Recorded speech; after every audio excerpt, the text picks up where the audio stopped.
तुम चुन लेना अमृत को, मैं विष को ही चुन लाऊंगा। तुम चुन लेना अमृत को, मैं विष को ही चुन लाऊंगा। और तुम कहलाना देव कोई, मैं महादेव कहलाऊंगा। तुम कहलाना देव कोई, मैं महादेव कहलाऊंगा। नमस्कार, मैं राहुल असेस और आज मैं आप सबके सामने एक कविता लेके आया हूँ जो सकारात्मकता की पराकाष्ठा पर लिखी हुई है, उस संतोष और उस संतुष्टि पर लिखी हुई है। तो आज के वातावरण में, आज के युग में, आज के वक्त में लोग हमेशा अच्छी चीज़ों को चुनते हैं, जो कठिन होता है उसको छोड़ देते हैं।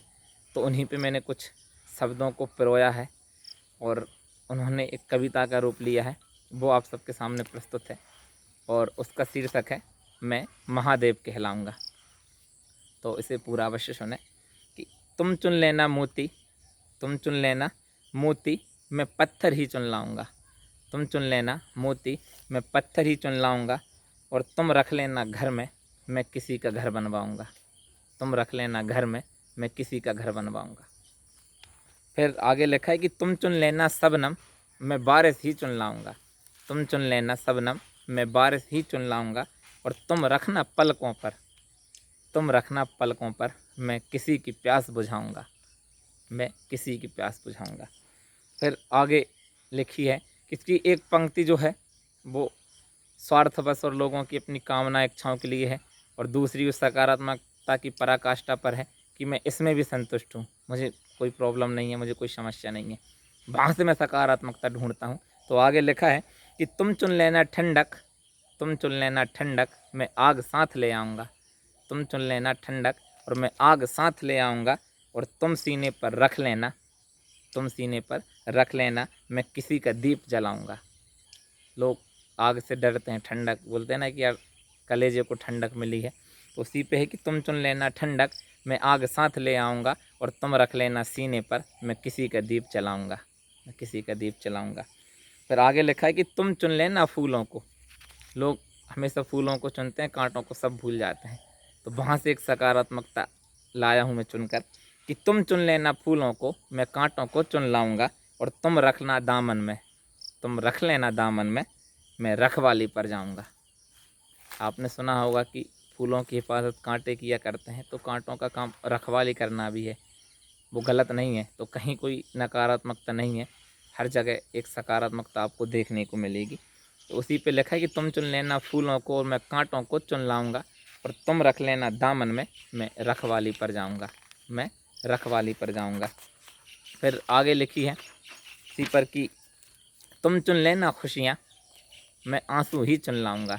लोग खुशियों के पीछे भागते हैं, तो उस पर ही है कि तुम चुन लेना खुशियाँ, मैं आंसू चुन ले आऊँगा। और तुम जाना महफिल में, खुशी कहाँ मिलेगी, लोगों को महफिलों में मिलती है। तो उसी पे है कि तुम जाना महफिल में और मैं दर्द में साथ निभाऊंगा। आंसू हमेशा दर्द में साथ रहते हैं, तो तुम जाना महफिल में, मैं दर्द में साथ निभाऊंगा। फिर आगे लिखा है कि तुम चुन लेना चंदन, तुम चुन लेना चंदन। वो क्योंकि उस प्रभु, उस ईश्वर की मूर्ति के माथे पर सजता है, तो लोगों को उसकी चाह होती है। और जो कालिख है उसकी चाह नहीं होती। तो उस पर लिखा है कि तुम चुन लेना चंदन, मैं कालिख ही ले आऊँगा। तुम चुन लेना चंदन, मैं कालिख ही ले आऊँगा। और तुम सजना माथे पर, तुम सजना माथे पर, मैं ग्रंथ कोई लिख जाऊँगा। उस कालिख से, उस काजल से ग्रंथ लेके जाते हैं, तो मैं ग्रंथ कोई लिख जाऊँगा।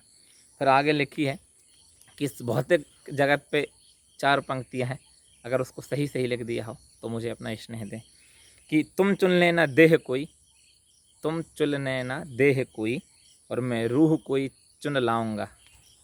कि तुम देह चुनना, मैं उस आत्मा को चुनूंगा। तुम चुन लेना देह कोई, मैं रूह कोई चुन लाऊंगा। और तुम बंध जाना बंधन में, तुम बंध जाना बंधन में, मैं मुक्त कहीं हो जाऊंगा। रूह बांधती है और आत्मा मुक्त करती है कि तुम बंध जाना बंधन में, मैं मुक्त कहीं हो जाऊंगा। फिर आगे लिखा है कि तुम चुन लेना कलश कोई।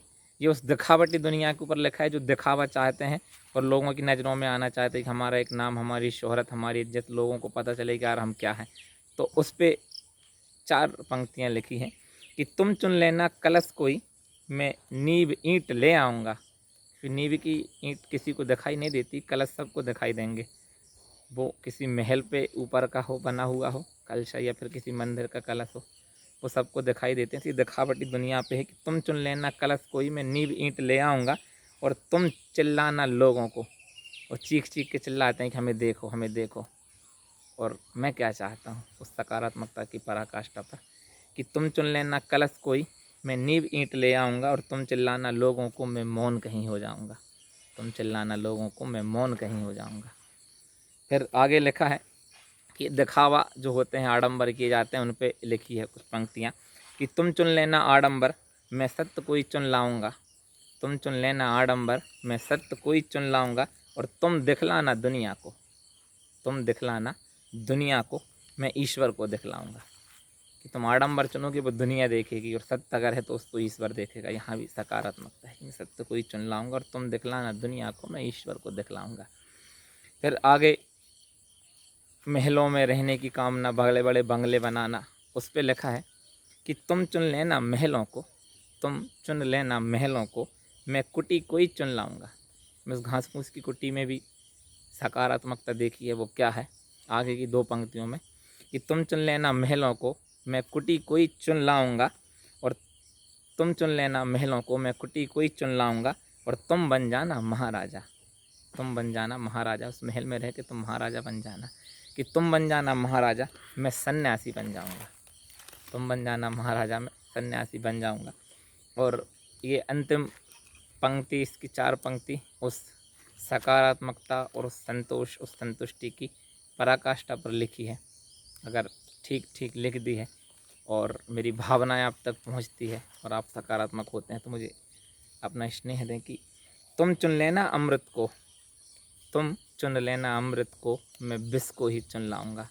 तुम चुन लेना अमृत को, मैं विष को ही चुन लाऊंगा और तुम कहलाना देव कोई, तुम कहलाना देव कोई, मैं महादेव कहलाऊंगा। कि अमृत पीने वाले देवता बने, पर जिसने विष पिया वो महादेव है, वो देवों का भी देव है। उसी पे है कि तुम चुन लेना अमृत को, मैं विष को ही चुन लाऊंगा और तुम कहलाना देव कोई, मैं महादेव कहलाऊंगा, मैं महादेव कहलाऊंगा। तो बहुत बहुत धन्यवाद इस कविता को पूरा सुनने के लिए। धन्यवाद।